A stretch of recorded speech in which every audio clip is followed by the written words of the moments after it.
Hello my dear students, स्वागत है आप सबका ग्रामर और स्पोकन इंग्लिश जानने की पहले वीडियो में। आज हम बात करेंगे प्रेजेंट इंडेफिनिट के बारे में। ये वीडियो बहुत ही इंपॉर्टेंट होने वाला है क्योंकि इस वीडियो को देखने के बाद आप लोगों की इंग्लिश बोलने की शुरुआत हो जाएगी, तो एंड तक बने रहिए। सबसे पहले बोर्ड पे लिखे गए इस स्ट्रक्चर को ध्यान से देखिए। ये स्ट्रक्चर प्रेजेंट इंडेफिनिट के है। तो प्रेजेंट इंडेफिनिट में हमेशा हम किसी भी वर्ब का प्रेजेंट फॉर्म यानी जो मूल फॉर्म होता है उसी को ही हम लिखते हैं, जिसे हम शॉर्ट में V1 कहते हैं। और कभी कभी वर्ब के साथ एस या फिर ES लगाना पड़ता है जब सब्जेक्ट थर्ड पर्सन सिंगुलर होता है।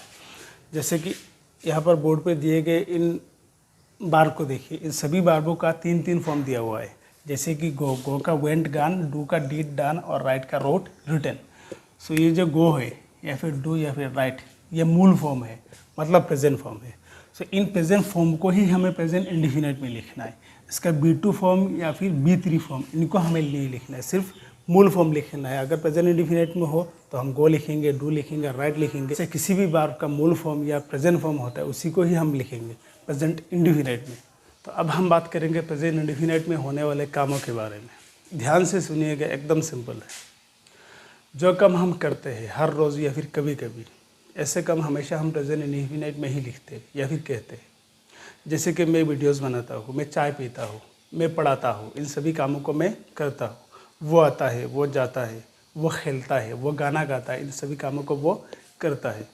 तो ऐसे काम हम प्रेजेंट इंडेफिनिट में लिखते हैं। जब हम लिखते हैं तब हमें सिर्फ जो मेन वर्ब है उसी का प्रेजेंट फॉर्म ही लिखना है। और अगर सब्जेक्ट थर्ड पर्सन सिंगुलर हो तो तब एस या फिर ES वर्ब के साथ लगाना है। तो अब हम इस स्ट्रक्चर की मदद से कुछ प्रेजेंट इंडेफिनिट के सेंटेंसेस की प्रैक्टिस कर लेते हैं, जो बहुत ही इम्पोर्टेंट है क्योंकि इस स्ट्रक्चर के अनुसार ही हम सेंटेंसेस को कहते हैं या फिर लिखते हैं। देखिए, जिस इंसान या जिस चीज़ के बारे में बात हो रही होती है वो होता है सब्जेक्ट, और वो सब्जेक्ट जिस काम को कर रहे होते हैं वो होता है वर्ब, और वो काम जिसके ऊपर हो रहा होता है वो होता है ऑब्जेक्ट। जैसे कि मैं इंग्लिश पढ़ाता हूँ, तो किसके बारे में बात हो रहा है? मेरे बारे में। इसीलिए लिखूँगा आई, जो सब्जेक्ट हुआ। तो मैं क्या काम करता हूँ? मैं इंग्लिश पढ़ाता हूँ, पढ़ाने का काम। तो पढ़ाने को इंग्लिश में क्या बोलते हैं? टीच। तो आई टीच। तो मैं क्या पढ़ाता हूँ? इंग्लिश पढ़ाता हूँ। तो काम इंग्लिश के ऊपर हो रहा है, तो ये हुआ object. So I teach English, मैं इंग्लिश पढ़ाता हूँ, मैं इंग्लिश पढ़ाने के काम करता हूँ, तो वो प्रेजेंट इंडेफिनिट हुआ। जैसे कि हम 5 बजे उठते हैं, तो हम 5 बजे उठते हैं, तो किसके बारे में बात हो रहा है? हमारे बारे में। तो लिखूँगा हम, मतलब वी। तो उठने को इंग्लिश में क्या बोलते हैं? Get up. तो गेट अप हुआ काम, मतलब verb. So we get up. तो हम उठते हैं, हम कब उठते हैं? 5 बजे उठते हैं, तो हम लिखेंगे 5 AM।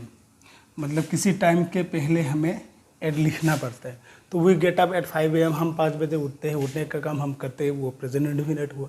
जैसे कि वो क्रिकेट खेलता है, तो क्रिकेट खेलने का काम वो करता है, तो सब्जेक्ट क्या हुआ? वो मतलब ही।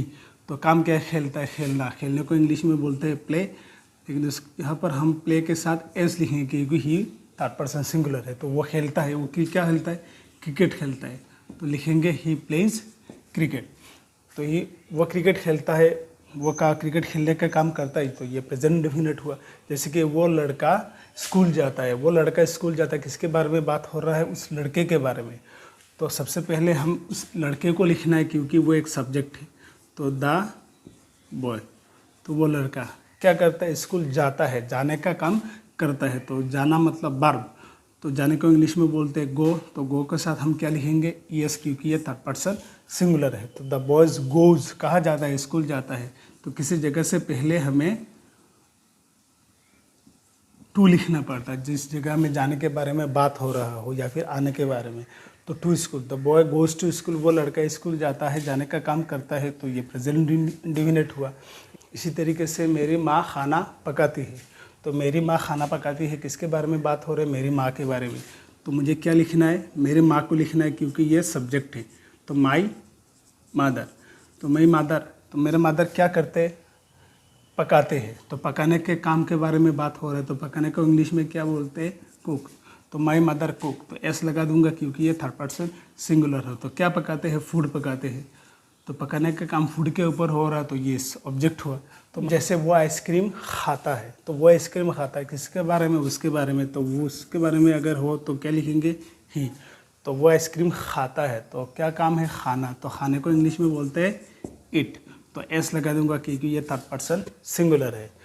तो ही इट्स, तो वह क्या खाती है, खाने का काम हो रहा है किसके ऊपर, आइसक्रीम के ऊपर। तो ही इट्स आइसक्रीम, तो खाने का काम वो करता है, तो वो भी प्रेजेंट इंडेफिनिट हुआ। तो ही इट्स आइसक्रीम, वो आइसक्रीम खाती है। तो ऐसे काम जो काम हम करते हैं, इन सभी सेंटेंस को हमें प्रेजेंट इंडेफिनिट में ही लिखना है। तो जैसे कि मैं आता हूँ, मैं जाता हूँ, मैं खाता हूँ, वो आता है, वो जाता है, वो ये करता है, वो करता है, इन सभी सेंटेंसेस को हमें सिर्फ प्रेजेंट इंडेफिनिट में लिखना है। इसी तरीके से जो काम हम नहीं करते, मतलब मैं नहीं आता, मैं नहीं जाता, वो मोबाइल नहीं चलाता, वो स्कूल नहीं जाता, वो पढ़ाई नहीं करता, मैं चाय नहीं पीता, इन सभी कामों को हम नहीं करते, ऐसे सेंटेंसेस भी हम प्रेजेंट इंडेफिनिट में लिखते। फ़र्क सिर्फ इतना है कि ऐसे सेंटेंस में बाप से पहले हमें डू नॉट या फिर डज नॉट को लिखना पड़ता है। इन्हीं सेंटेंसेस को ले लीजिए, जैसे कि आई टीच इंग्लिश, मैं इंग्लिश पढ़ाता हूँ। इस सेंटेंस को अगर मैं ऐसे कहूँ कि मैं इंग्लिश नहीं पढ़ाता, मतलब पढ़ाने का काम मैं नहीं करता, तो मैं डू नॉट या फिर डज नॉट लिखूँगा। तो एक चीज़ मैं यहाँ पर क्लियर कर देता हूँ, जैसे कि डज नॉट, तो डज नॉट जो है वो सिर्फ और सिर्फ थर्ड पर्सन सिंगुलर में ही यूज़ किया जाता है।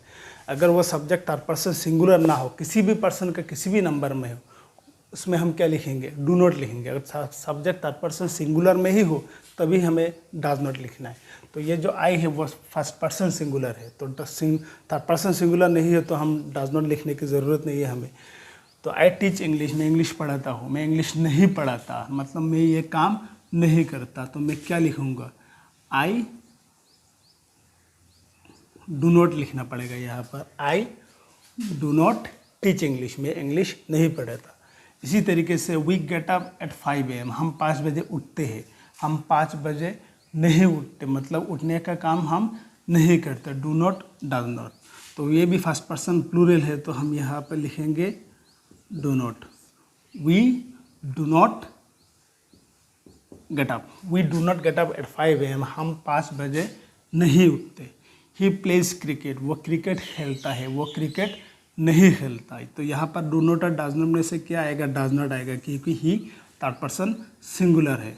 तो he does not play cricket. हम जब डू या फिर डज यूज़ करेंगे तब सिर्फ जो ओरिजिनल फॉर्म होता है उसी को हमें लिखना है। अगर एस या फिर एस हो बार के साथ तो उसको हमें हटा देना है। तो he does not play cricket, वो क्रिकेट नहीं खेलता, मतलब खेलने का काम नहीं करता। The boys goes to school, वो स्कूल जाता है। वो लड़का स्कूल जाता है, वो लड़का स्कूल नहीं जाता, मतलब जाने का काम वो नहीं करता। तो वहाँ पर भी हम डज नॉट ही लिखेंगे क्योंकि the boy third person singular है। इसी तरीके से माई मदर कुक्स फूड, मेरे माँ खाना पकाती है, मेरे माँ खाना नहीं पकाती। तो यहाँ पर हम फिर से लिखेंगे डज नॉट क्योंकि my mother third person singular है। तो यहाँ पर जो एस या फिर एस है वो हट जाएगा।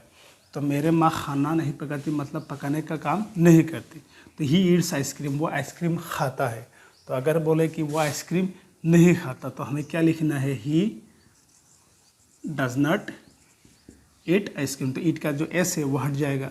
तो he does not eat ice cream, वो आइसक्रीम नहीं खाता। इन सभी सेंटेंसेस में ऐसे बोला जा रहा है कि हम ये काम नहीं करते। तो सिंपल एक चीज़ है, वो इतना कॉम्प्लिकेटेड नहीं है। अगर हम कोई काम नहीं करते तो उसे हम प्रेजेंट इंडेफिनिट में लिखेंगे। जैसे कि वो किताब नहीं लेता, वो आइसक्रीम नहीं खाता, वो बाज़ार नहीं जाता, ये वो नहीं करता, वो नहीं करता, तो मोबाइल नहीं चलाते, तो मुझे कुछ नहीं देते।